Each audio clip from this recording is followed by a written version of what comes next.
Okay, this video is on the P30 SK version 3 with the safety model, and what we're going to do is show you guys how to disassemble the frame with the safety, because there is no videos, you know, out there. On YouTube anywhere. Yeah, on YouTube anywhere. So we're going to show you guys, you know, how we do it.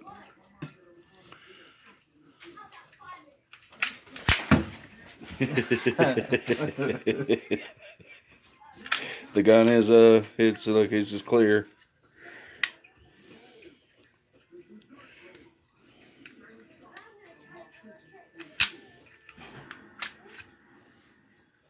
No. There is no ammo anywhere around our workstation or anything else for that matter. I don't use the slide or anything. Yeah, we're not going to use correct pronunciations on some of the parts, because we really don't. Get this side up, you just slide it up to that angle, pop out. Then that's where this pin here. On the one video we did find this pin, the guy was going that way with it, and we tried, it didn't work that way. So on this pin we gotta come the opposite way on the P30 SK V3 with the safety and decocker. Actually, before we do that, do this. There's some other processes involved before he gets to that, but once you guys to you follow along or whatever you want to do, guys, it don't matter.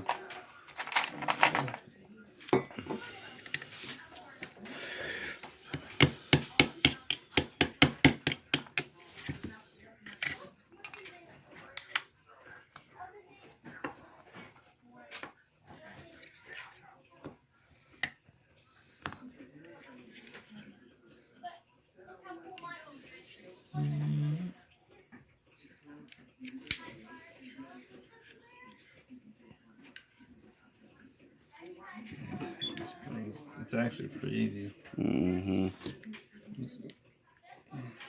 Yeah, what he's doing is taking the tension off the spring, and there's a spring. You actually take this out right now if you want to. yeah, the spring the hammer strut will come right out.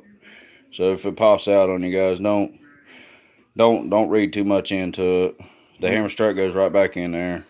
We did take it apart for the purpose of we polished all the contact points. It's a little dirty, but we polished it and see if it made anything smoother. We'll let you know once we shoot it. Alright, here comes this pin. We do not go that way with it because it's a tapered pin. It's bigger on this side than what it is on this side. Now another video we watched, the guy went this way with it. I guess it's different for the full size LM version. Yeah, and his didn't have a decocker. So we're gonna go this way. That's on the Bam Bam video. You gotta watch this detent.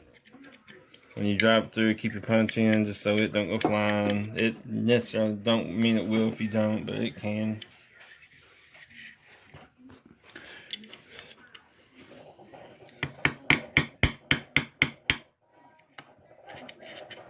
See how easy that pin popped out when he done it from outside?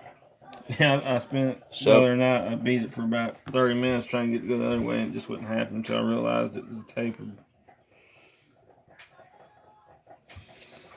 And then slowly pull your punch out, hold on to everything, and just start taking. There's your safety. I don't know, it's just some kind of detent. That's your detent plate. Then your control lever will come out. Actually, before we even do that, yeah. Well, yeah, let's control this piece right here. Get your little punch or anything, you start grabbing stuff. Yeah, there's your control lever. Right there. And then this part, don't know what it's called. Maybe a catch of some sort, because HK likes to call everything a catch. Just polished up some contact points on it. Don't know if it helps or not, but it did. Then your decocker pops right out. It's got a little spring tension. Okay, right there's the hammer catch, and that's the control lever. Okay, it don't matter. You guys, So you got this little spring right here. We just like H&K. It's like a leaf spring. It's keeping tension on this. This will actually pop right out. Just for some reason I can't pop it right out. There we go. See how he's going inside there like that, pushing up. See that popped right out? There's a decocker right there, guys. Alright, to get the hammer out, now this is the part that took me about 30 minutes that I couldn't figure out. And he's got this little punch. You can stick your punch in there and drive out. You have to drive all the way out just enough to get through this.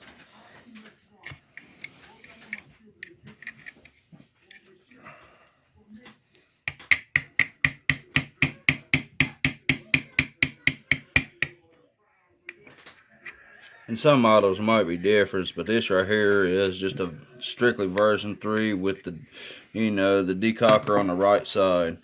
Yeah, because the USP, I think. And that part right there he's using is actually a Dremel part. This part right here that he's got right here, just a little small Dremel part we use for a punch. But I ain't bring my tool set down. I had a Dremel part a little bit longer than that, and I could get all the way through. That may be about all the way through.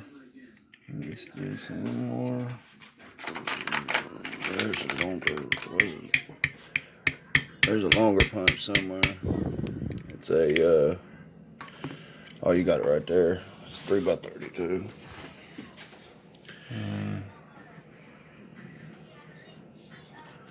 It's our first video, guys.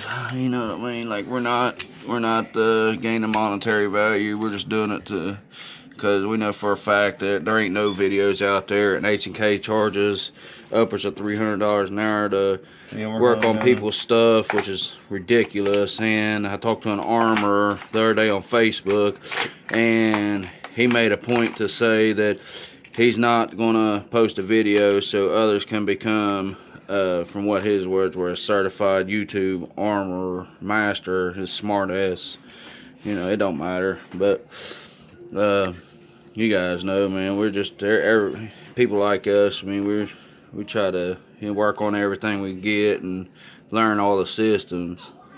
Actually, need to Dremel this out next time. This should be able to get it still.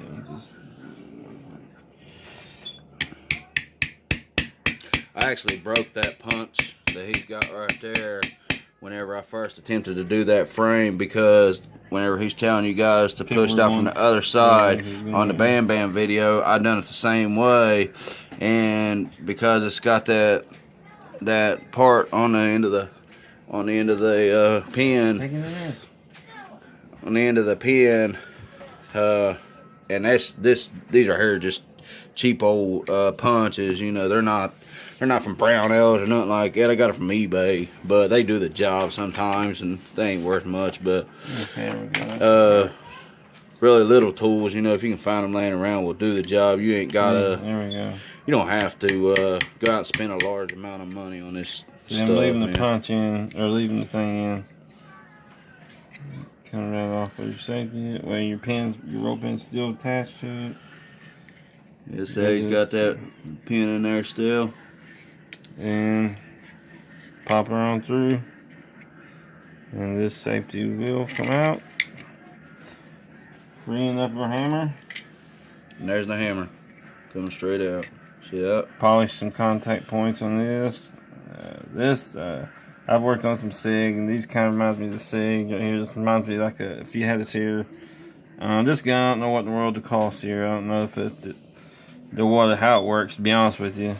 These little catches, and it's completely different than the SIG or the CZs I've worked on. Yeah. This thing, but I polished everything possible, and it seems to have made it a little bit smoother. Even anywhere there was wear, I polished it, and the trigger bar, polished it up real good. But all that stuff we just did there is the stuff that we could not find anywhere. Yeah, we couldn't find anything on YouTube, any kind of help on H&K Pro, anywhere, guys. If you want to take your trigger out, there's like probably 10, 15 different reels. I get that. Yeah, punch that out. This will come out. And you got your springs. Them springs, I'm just telling you, Yeah. HK makes a tool that looks like pliers. Yeah, It you has need little that. notches in it. That if you want to work on, and you want to use anytime you want to deal with that spring, Yeah. you basically can order. It's like $12 or something. And right now we don't have one. But no, we're going to get one. That spring he's talking about is the elbow spring. if you go, I'd call it trigger return. It's the elbow spring. Yeah. You get your trigger. You can feel just with that in there and no other kind of tension. It's got some weight behind it. So if you're trying to make your trigger better, you order that match grade trigger return spring, and that alone would probably take off £1 or more. Yeah. That's. Yeah, well, like I said, guys, it's been real. It's been good. We hope this video helps.